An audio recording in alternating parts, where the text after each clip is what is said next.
쓸모아. 일본의 확진자 수가 드디어 한국을 초월했습니다. NHK가 집계한 결과에 따르면 18일 일본에서 584명이 추가되면서 누적 확진자가 11,145명이 되었다고 했습니다. 이로써 일본의 확진자 수는 18일 0시 기준 한국의 누적 확진자 수 1,653명을 넘어섰습니다.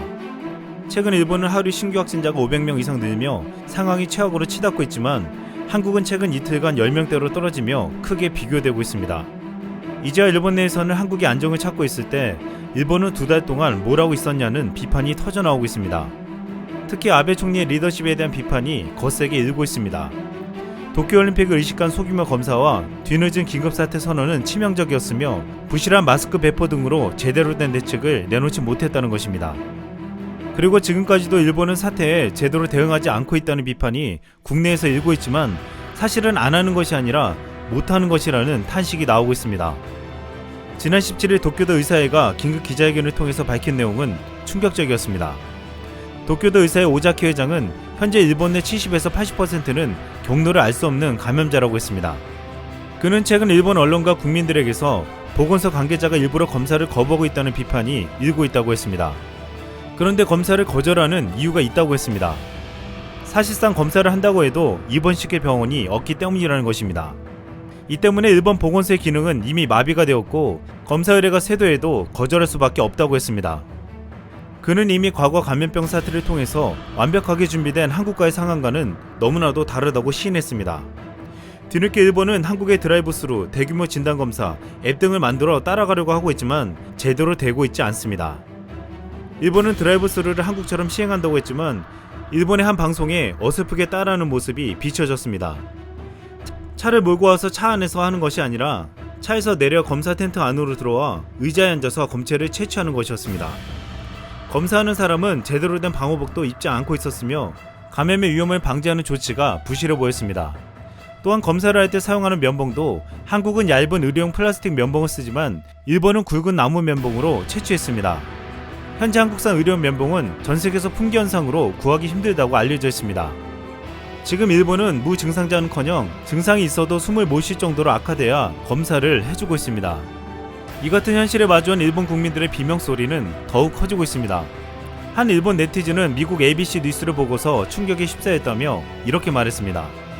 미각과 후각을 잃은 지 벌써 2주가 되었다. 후유증으로 평생 낫지 않을 수도 있다고 ABC 뉴스가 보도했다. 울어버렸다. 아직까지 놀러가는 사람, 젊으니까 괜찮다고 생각하는 사람, 진심으로 그만둬두세요. 저는 20대 초반입니다. 평생 미각과 후각이 돌아오지 않는 공포를 상상할 수 없나요? 한 일본의 간호사는 이런 글을 남겼습니다. 저는 기저귀를 차고 감염병과 싸우고 있습니다. 방호복이 귀에서 벗을 수 없습니다. 배설은 기저귀로 하고 있습니다. 이 같은 참혹한 일본의 상황에 일본인들은 좌절하고 있지만 SNS에 올라온 하나의 글은 이 상황과 비교되며 큰 부러움을 주었습니다.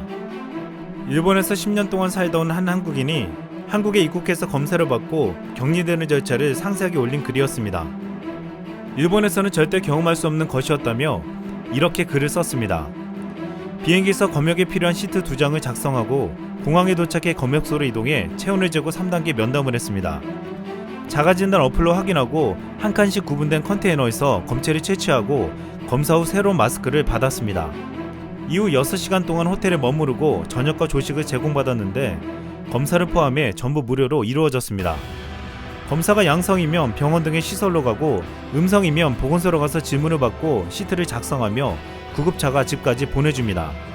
이후 2주간 바깥에 나가면 안되고 2개의 어플로 컨디션을 보고합니다. 보건소에 자가격리를 잘하고 있다고 보고하면 집으로 마스크와 체온계, 알코올 세정제, 먹거리가 든 박스가 배송됩니다. 이 글을 본 일본 네티즌들은 탄식하며 이런 댓글들을 남겼습니다. 한국에 살고 싶다. 역시 선진국. 진짜 완벽 그 자체. 골판지 침대와는 메울 수 없는 격차가. 한국 정부의 대책은 멋진 것 같아요. 일본은 완전히 틀렸습니다. 일본도 이번에 대시패에서 배우는 게 있으면 좋겠습니다. 아무 쓸모도 없는 자존심과 변명은 제쳐두고 현실에서 눈을 돌리는 인간에게 내일은 없으니까요. 일본 네티즌들은 하나같이 한국의 대응을 보며 아베 정권에 대한 분노와 탄식을 쏟아냈습니다. 그런데 이 같은 상황은 지금 미국에서도 벌어지고 있습니다. 미국의 확진자는 18일 현재 70만 명을 넘어섰고 희생자는 37,938명으로 집계되고 있습니다. 이를 신규 확진자 증가폭은 지난 10일 35,100명으로 최고치를 기록한 이후 2만에서 3만 명이 나오고 있습니다. 분명 최악의 확산세는 지나고 있지만 아직 절대적으로 많은 숫자의 확진자가 나오고 있습니다. 이 때문에 기약 없는 봉쇄 조치는 지금 미국을 일촉즉발의 상황으로 내몰고 있습니다. 최근 미국에서 봉쇄 조치가 장기화되면서 이에 반발하는 항의 시위가 점점 확산되고 있습니다. 미국에서 감염병 사태로 인한 대규모 실직 사태가 계속되어 4주간 일자리를 잃은 사람은 2,200만 명에 달했습니다. 이는 미국 총 취업자 1억 5,500만 명의 14%에 해당했습니다. 감염병 때문에 직장을 잃은 미국 시민들은 분노하며 이제 강력한 행동에 나서고 있습니다. 워싱턴 포스트는 주말을 맞아 미 곳곳에서 사회적 거리두기와 기업체 상점 폐쇄 등에 항의하는 시위를 조직하고 있다고 지난 18일 보도했습니다. 워싱턴 포스트는 리오펠 메릴랜드라는 단체가 차를 타고 지나가는 드라이브스루 형태의 가짜 추모식을 열었다고 했습니다. 우리가 알던 메릴랜드가 생명을 잃었다며 이를 애도하는 형태의 시위를 한 것입니다. 이 행사를 주최한 지머스는 레리 호건 메릴랜드 주지사가 5월 1일로 잡힌 재가동 일자를 더 미뤄서는 안 된다고 주장했습니다. 이에 앞서 15일 자택 대피령이 연장된 미시간주에서는 주도 랜싱에서 수천 명이 차량을 몰고 나와 경적을 울리며 봉쇄를 해제하라고 요구했습니다.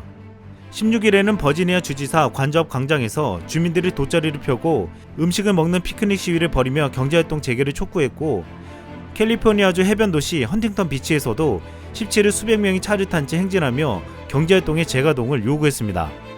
한때 트럼프를 강하게 지지했던 사람들까지도 이 같은 시위에 합류하며 이런 구호들을 내걸었습니다.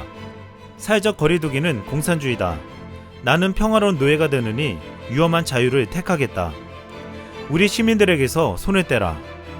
트럼프 대통령은 이런 국민들의 반발이 거세지자 지난 16일 기자회견에서 입장을 바꾸며 이렇게 말했습니다. 시민의 건강을 지키기 위해 우리는 경제의 건강과 기능도 보존해야 한다. 장기적으로는 경제활동 없이 시민의 건강도 지킬 수 없다. 트럼프는 미국 경제활동을 정상화하는 3단계 계획을 공개하며 구체적인 적용 방안과 시행 시기는 개별주의 주지사들에게 맡겼습니다. 이에 플로리다 주지사가 제일 먼저 18일 다시 일부 해수욕장 재개장을 허용했는데 놀라운 일이 벌어졌습니다. 잭슨빌 해수욕장이 개장한 지 26분 만에 벌떼같이 사람들이 몰려든 것입니다. 미국인들도 이 광경에 놀라며 SNS에서는 플로리다 멍청이들이라는 해시태그와 함께 비난의 글이 확산되고 있습니다. 플로리다는 2만 4천 명의 확진자와 700명의 주민들이 생명을 잃어 피해가 큰 지역임에도 이 같은 상황은 납득하기 힘들었습니다. 한 미국인은 SNS에 일광욕을 조금 즐겼으니 당신의 장례식장에서 당신은 건강하게 보이겠다고 비난했습니다. 전문가들은 이제서야 확산세가 조금 멈춘 미국이 섣불리 규제를 푼다면 앞으로 또다시 초토화되는 상황이 올 수 있다고 보고 있습니다. 미국 언론들은 이런 끔찍한 사태는 여태껏 겪어본 적이 없다고 했는데, 보통 끔찍하다는 표현은 흔히 테러블이나 호러블을 쓰지만 지금은 게스틀리라는 무시무시한 소름 끼치는 의미의 단어가 쓰이고 있습니다. 미국 언론까지 소름이 끼친다고 표현하는 것은 미국 같은 나라의 마스크는 물론 방호복 등 개인 보호장비와 인공호흡기가 없어 발을 동동 구르고 있기 때문입니다.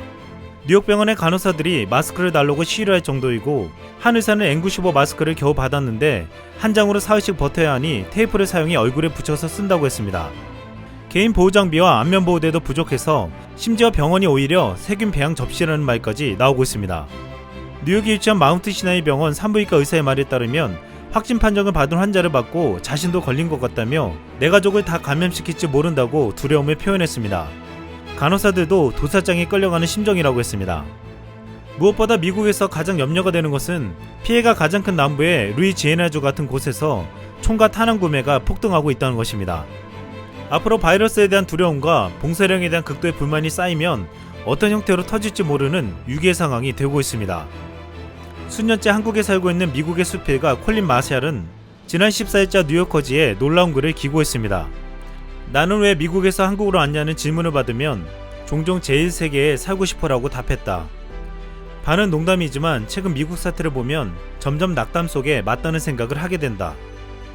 한국의 세계에서 가장 뛰어난 지하철 시스템과 그의 주요 인프라 시설, 일상의 편의를 위한 소소한 배려들이 고향에 돌아갈 생각이 안 나게 했다. 불과 몇 주 전 미국의 친구들, 가족들, 심지어 편집자들로부터 한국의 감염병 확산에 관련한 주의 메시지를 받았을 때 미국이 더 안전할 거라고 믿는 것은 당연했다. 하지만 팬데믹으로 인한 지금의 미국 상황은 그런 믿음을 저버리게 했다.